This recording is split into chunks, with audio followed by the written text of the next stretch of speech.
For the Climate Discussion Nexus, I'm John Robson, and the Peasants Are Revolting. As we explain in this latest readout video from our Wednesday Wake Up email newsletter on the science and policy of global warming, from the Netherlands to Poland, Italy, and Germany, and more dangerously in Sri Lanka, where mobs invaded the presidential palace and forced the occupant to step down, there's dramatic popular pushback against poverty-inducing climate policy. The Netherlands has a tradition of good government and consequent political legitimacy that goes back to the end of the long, painful struggle to expel Imperial Spain back in 1648. But even there, things are getting unruly with massive protests, particularly by farmers, over plans to cut nitrogen emissions in the name of climate. It's so bad that police have even fired on protesters, though mercifully only a tractor got hit. And not even those who denounced the Freedom Convoy in Ottawa can really claim that the people involved are a small fringe minority. Well, with Sir Mick Jagger apparently backing them. But what else can they say? It's become painfully clear that in the Netherlands, as in many other places, governments have broken their compact with the people by forcing on them a dramatic lowering of their standard of living to which the public did not consent. The latest they lead inspiration in the Netherlands is to devastate that nation's hugely successful, modern, and efficient agricultural sector by requiring as much as a 70% cut in fertilizer use and livestock numbers in some areas. Just like that, in a few years. Pity about the food you peasants used to enjoy, but we aristocrats know better. Even The Guardian reports that, quote, Europe is in danger of highly damaging, very, very strong conflict and strife this winter over high energy prices, and should make a short-term return to fossil fuels to head off the threat of civil unrest, the Vice President of the European Commission has warned, end quote. The fact that the VP, Frans Timmermans, is as Dutch as his name suggests might have helped focus his mind. But whatever it took, it was both necessary and urgent, and others need to do it as well. In our view, the same phenomenon explains the sudden implosion of British Prime Minister Boris Johnson. It puzzled some people that it took so long for his scandalous conduct to catch up with him, and it puzzled others that it finally did so after he'd laughed off issue after issue, only to succumb to something that was pretty minor by his standards. But we say for many years Bojo got away with things because, despite his privileged background, he really was a man of the people in good ways and some that weren't so good. But then, when he ditched freedom and common sense for his new green obsession, he became toxic to voters and thus to his colleagues. The Boris of Brexit and deregulation might well have ridden even this one out. The Boris of the Green New Deal didn't stand a chance. Meanwhile, in Canada, Ottawa has a plan, which is never good news. But in this case, Ottawa isn't journalese for the federal government. We're talking about the municipality.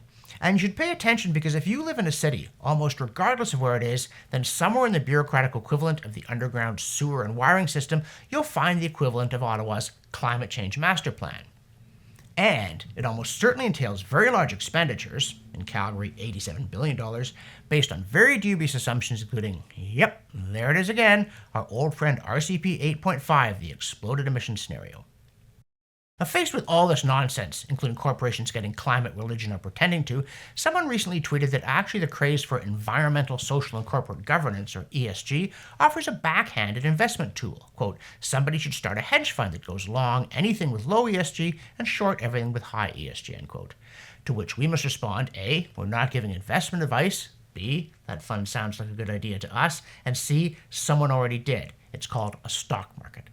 For centuries, in classic chaotic free society fashion, with many odd and even foolish events along the way, we've been separating the entrepreneurial sheep from the goats by giving money to things that work and withholding it from things that don't. Governments can delay the process, with consequences ranging from bad to disastrous. But sooner or later, money finds its way to companies that satisfy customers, including those with a sense of social responsibility, and flees those that do not. We're talking about the money people spend, but also the money they invest. So if go woke, go broke is a sound slogan, and the fact that Sri Lanka has a nearly perfect ESG score along with hyperinflation, poverty, crop failure, fuel shortages, and food riots suggests that it is, the visible foot will remove those companies that don't heed the warning signs. The market can be ignored, it can be contradicted, but over time it will not be denied. And now, a word from our sponsor. And yes, it's still you. And we want to thank all the people who've responded to our appeals by making a one-time or monthly pledge. For the rest of you, I really want to emphasize, for us to produce the videos, for us to produce the newsletters, and keep injecting sanity into the climate debate, what we need is for 1 in 6 of our YouTube subscribers to click here and make a pledge of $2 a month, $3 a month, $5 a month. That's what it's going to take to sustain our efforts for as long as they're needed. So click here, cup of coffee a month, that'll keep us in business. And now, back to me. Indeed, as we noted on May 25th of this year, someone already has created a significant investment fund devoted to performance, not virtue signaling, Vivek Ramaswamy's Strive Asset Management. So yes, someone should create that fund, someone has, and there's a lot more where it came from. Meanwhile, if you're concerned about sudden climate change, you really should check out this episode. It was dramatic, you might even say it was unprecedented, and temperatures changed far more rapidly than the ecosystem could adapt to in mere decades. So it can only mean one thing. But not what you might think, since the subject here is the Younger Dryas some 12,000 years ago. And Don J. Easterbrook explains that the temperature, after dropping suddenly, apparently rose by about 10 degrees Celsius in 40 to 50 years. Try telling that to the next alarmist who claims 1.5 degrees in 150 can't be natural. Now, the Younger Dryas is odd because, well, for starters, it has a weird name, so let's tackle that. This strange episode about 5,000 years after the last glaciation began to end, when the temperature suddenly dropped by about 5 degrees centigrade, then shot up, is named for an Arctic flower, Dryas octopella, because the pollen studies that revealed its existence saw this plant flourishing as things got colder. And it is boringly younger than the older Dryas, an earlier and less sustained sudden cooling about 14,000 years ago. And the Younger Dryas is also odd in that there's strong evidence that it was worldwide, and it was far too rapid to be covered by the usual Milankovitch cycle explanation for the start and end of glaciations.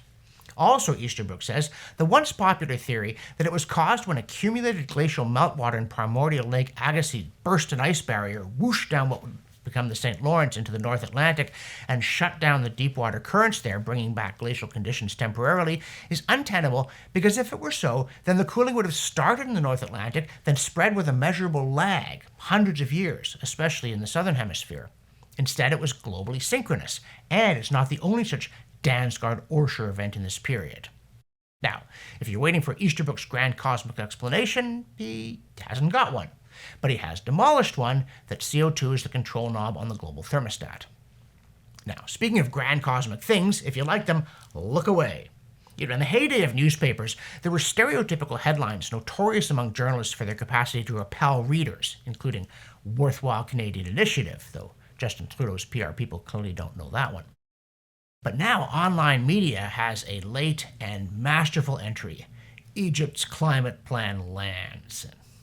The actual story might more properly have been called Egypt's climate plan crash lands, because Climate Home News reports, quote, with 4 months to go until Egypt hosts the next UN climate talks, Cairo has updated its national contribution to the global effort. Its previous climate submission was evasive, end quote.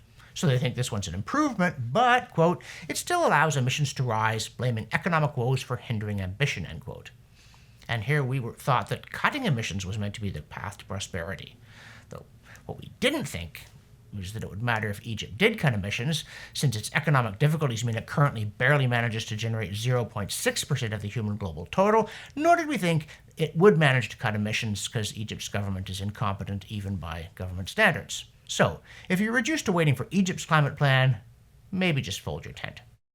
Now, to return to the Netherlands, the economically and politically disastrous plan to slash use of nitrogen on farms could hardly have come at a worse time conceptually either, since a new study by Dutch computer scientists shows that while the Netherlands has warmed, drumroll please, much faster than the global average, it's all due to a change in wind patterns that drew more warm air over the country in recent decades. After taking account of this effect and, yes, changes in solar activity, they found that, quote, CO2 does not seem to play a role, end quote. Being good scientists, they checked this unexpected result by revising their model to try to give CO2 an impact, and to their amazement, doing so made it less accurate. As for ourselves, being good scientists, we checked the claim of surging seas and looming doom by taking another virtual trip in our CDN by the Sea tour to St. John's, Newfoundland. We've been to St. John's digitally before, during our climate emergency tour in October 2019, and in our 1919 or 2019 series. And it's a good thing we went back, because we found that at current rates, sea levels will have risen a meter in just 411 years. Head for Signal Hill. Finally, from co2science.org, we get another look at the vexed question of whether there's even been an increase in extreme weather that climate change might hypothetically have caused. Researchers looked at global surface temperature, cloud cover, and something called the Modus liquid cloud fraction. And guess what? They say in no case did they find, quote, indications that fluctuations of these parameters have increased with time, end quote.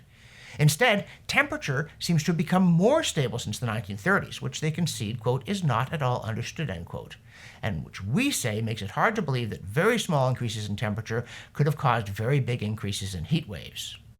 For the Climate Discussion Nexus, I'm John Robson, and I'm cool with that.